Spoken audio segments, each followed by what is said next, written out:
உள்ளூர் மக்கள் எவருமே எதிர்ப்பு தெரிவிப்பதாக இல்லை. மன்னார் காற்றாலை எதிர்ப்பு போராட்டத்தின் பின்னணியில் உள்ளூர் தென்பகுதி அரசியல் நாட்டுக்கும் மக்களுக்கும் நன்மை கிடைத்துவிடக் கூடாது என்பதில் அவர்கள் உறுதியாக இருப்பதாக பிரதேசவாசிகள் வெளிப்படையாக குற்றச்சாட்டு.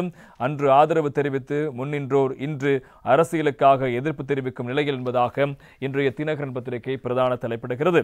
காற்றாலை திட்டத்துக்கு எதிராக ஆரம்பத்தில் மௌனம் காத்தவர்கள் தற்போது ஆர்ப்பாட்டத்தில் ஈடுபடுவது ஏன் என்ற தலைப்பில் நேற்று தினம் தினகரன் பத்திரிகையில் வந்த செய்தியினை அடுத்து தங்களை அடையாளப்படுத்திக் கொள்ள விரும்பாத சில பிரதேசவாசிகள் தினகரனை தொடர்பு கொண்டு தங்கள் கருத்துக்களை தெரிவித்திருப்பதாக அந்த பத்திரிகை செய்தியிடுகிறது.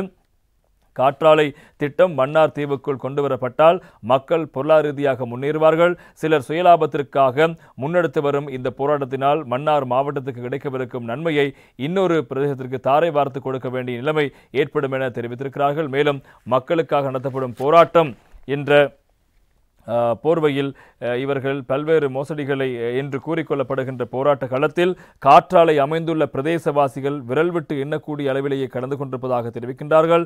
அவர்களும் சிலரின் அழுத்தங்களின் நிமித்தமே குறித்த போராட்டத்தில் கலந்து கொள்வதாக அறிய முடிகிறது. அத்தோடு இந்த போராட்டத்தின் பின்னணியில் உள்ளூர் தென்பகுதி அரசியல்வாதிகளும் உள்ளதாக தாம் சந்தேகிப்பதாக கூறுகின்றார்கள். மேலும் காற்றாலை திட்டமானது ஆரம்பிக்கப்பட்ட காலங்களில் அதற்கு உறுதுணையாய் நின்றவர்களே இப்போது அதற்கு எதிராக போராடுவது என்ன நியாயம் என கேட்கும் அவர்கள் கடந்த காலங்களில் இருந்த அரசாங்கங்களே மறுபடியும் ஆட்சிக்கு வந்திருந்தால் இவ்வாறு அவர்கள் எதிர்ப்பு தெரிவித்திருப்பார்களா? அத்தோடு இந்த போராட்டத்துக்கு எங்கிருந்து பணம் கிடைக்கிறது என்ற சந்தேகத்தையும் அவர்கள் வெளியிட்டிருக்கின்றார்கள். இந்த காற்றாலை திட்டத்தினால் அழிவு ஏற்படும் என்பது விஞ்ஞானபூர்வமாக நிரூபிக்கப்படவில்லை.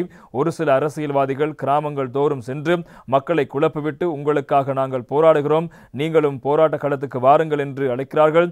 கடந்த காலங்களில் 30 காற்றாலைகள் அமைக்கப்பட்ட போது சில கால்வாய்கள் வெள்ள நீர் வெளியேறிய வகையில் அடைபட்டிருக்கிறது. அதன் காரணமாகவே மன்னாரில் வெள்ளப்பெருக்கு ஏற்படுகிறது. அவற்றை சரி செய்தால் வெள்ள அபாயம் ஏற்படாது.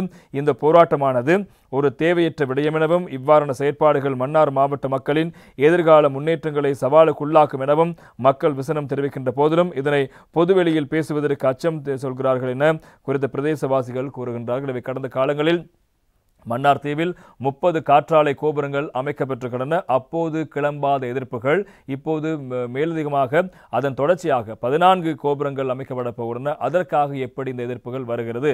எனவே கடந்த 30 கோபுரங்கள் அமைக்கும் போது வாய்மூடி இருந்தவர்கள் இப்போது ஏன் வாய் திறக்கிறார்கள்? எனவே கடந்த கால ஆட்சியாளர்களை மீண்டும் ஆட்சிக்கு வந்திருந்தால் இப்போது அந்த திட்டத்துக்கு எதிர்ப்பு தெரிவித்திருப்பார்களா? எனவே அரசியல் நோக்கத்தை கொண்டதாக தென்பகுதி மற்றும் அதே போல வடபகுதி அரசியலை மையப்படுத்திய ஒரு பின்புலமாக இருந்து அந்த சக்தி இயக்குகிறது.